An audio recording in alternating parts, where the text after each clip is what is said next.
Problem 4.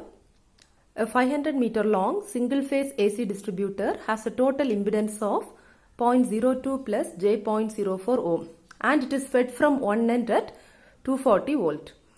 It is loaded as follows: 50 ampere at unity power factor, 200 meter from the feeding point, 100 ampere at 0.8 power factor and 300 meters from the feeding point, 50 amperes at 0.6 power factor lagging at the far end. They have asked to calculate the total voltage drop and the voltage at the far end. Okay. For the given distributor, we have drawn the line representation. So we have shown the 500 meter distributor as A, D. Okay. So there are totally 3 load points: 50 ampere, 100 ampere and 50 ampere at the point at the far end. Okay. So the first load is 200 meter from the feeding point A. So first load at point B is at a distance 200 meter. Okay. So the next load 100 ampere is at 300 meter from feeding point. That is 200 plus 100, 300. Then the third 50 ampere load is at the far end. Okay. So remaining will be 200. So now add all three. 200 plus 100 plus 200 will be 500. So the total length of the distributor is 500 meters. Okay. And I1 load 1, which is at B, the power factor is unity, and the second load I2 is 100 ampere. So we have taken it as C.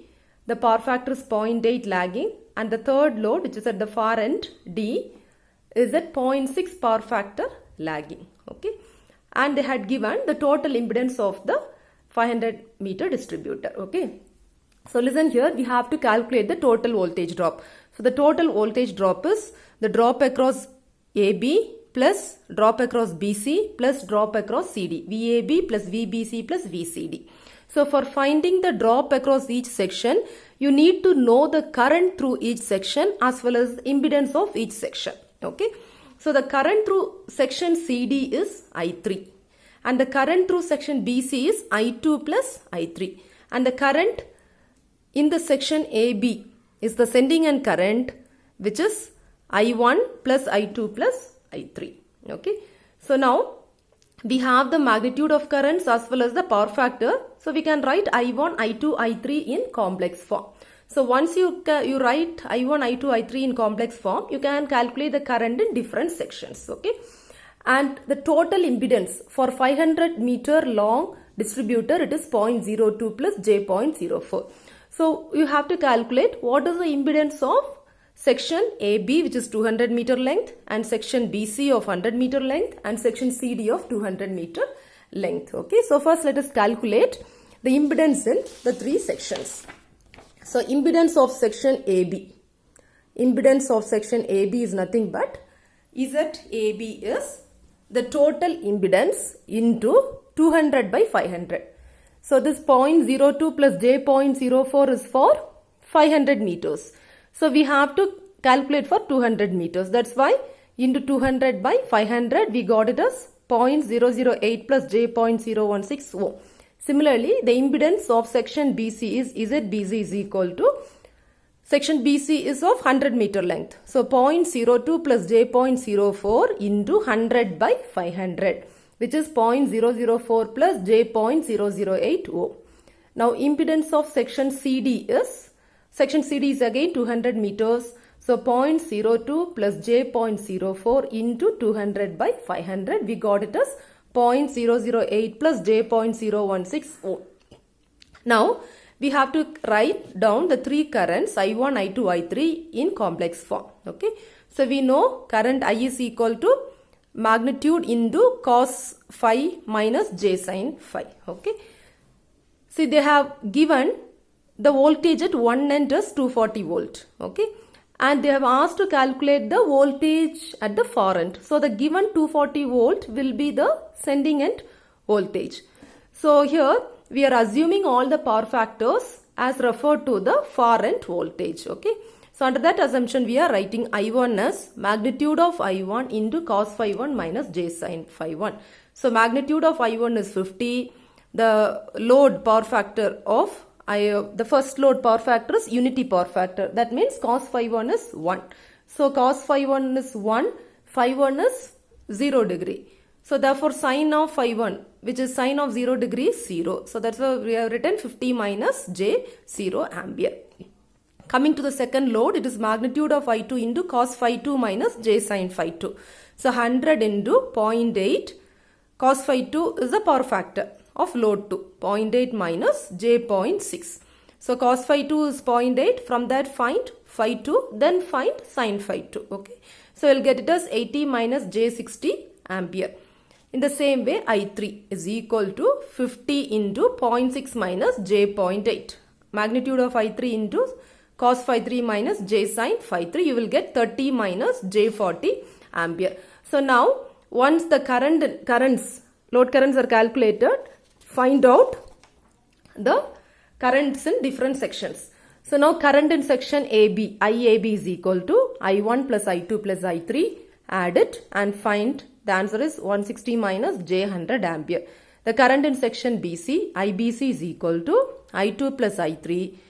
So substitute I2 and I3, add it, you will get 110 minus j 100 ampere. In the same way, ICD is equal to I3, which is 30 minus j 40 ampere. Okay. So after finding out the current in different sections, let us calculate the first part, which is the total voltage drop in the given distributor, is equal to IAB ZAB plus IBC ZBC plus ICD ZCD. That is VAB plus VBC plus VCD. Okay. So substitute IAB into ZAB plus ICD in IBC into ZBC plus ICD into ZCD. Okay. So after substituting, you calculate. So when you calculate, you will get the answer as 5 plus j 2.4. So converting this rectangular to polar form, it is 5.546 angle 25.64 degree volts. Okay. So the total voltage drop in the distributor is the summation of the voltage drops in the three sections, VAB plus VBC plus VCD, which is IAB ZAB plus IBC ZBC plus ICD ZCD. Okay. So you will get it as 5.546 angle 25.64 in rectangular form, 5 plus j 2.6. Okay. So this is the first part. And the second part is voltage at far end. So far end is nothing but the receiving end. We have taken it as VD. So writing the entire voltage equation, the sending end voltage VA is equal to VAB plus the drop in section BC plus drop in section CD plus the voltage at far end. We are supposed to calculate this VD.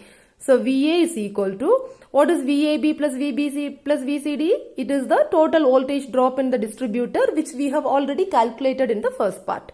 So VA is equal to voltage drop in distributor plus the voltage at far end VD. See, one more thing, given the sending end voltage is 240. Okay, so they have given only the magnitude. So this is a very important point to be noted. So VA is the sending end voltage. They had given only the magnitude, and we have written all the load currents by considering the load power factor with respect to receiving end side. Okay, so VD is nothing but magnitude of VD at an angle 0 degree, because we have taken VD as the reference. VD is taken as the reference. So VA, only the magnitude is given. The VA magnitude is given. So that's what I have written. 240 is equal to magnitude of drop in distributor 5 plus j 2.4 plus VD. Okay. So 5 plus VD plus j 2.4. I am grouping it into real and imaginary term. Okay. So when you take the magnitude, it is 5 plus VD the whole square plus 2.4 square. So 240 is equal to the magnitude of this terms. Okay. So VD plus 5 the whole square plus 2.4 the whole square. So when you remove the square root, VD plus 5 the whole square plus 2.4 square is equal to 240 square. So VD plus 5 the whole square is 240 square minus 2.4 square, which you got as a value. Then VD plus 5 is square root of 57,594.24, which is 239.98. Therefore, the voltage at far end VD is equal to 239.98 minus this 5. So, which is 234.98 volts. So, we have found VD as 234.98 volts. Okay. So, only this part you should be very careful. So why we have taken only the magnitude? Why we have found in terms of magnitude alone? Because VA is the sending end voltage. They have not given the phase angle, and for our calculations we have considered with respect to the far end voltage as the reference vector. Okay, so VD angle 0. So definitely VA should have one angle, but they have not given in the problem. So we have proceeding the calculations by considering only the magnitude. So that's why 240, which is the magnitude, is equal to magnitude of voltage drop plus far end voltage. Okay, so when you take the magnitude and do all the calculation, you will get the receiving end voltage or the voltage at far end VD is equal to 234.98 volts.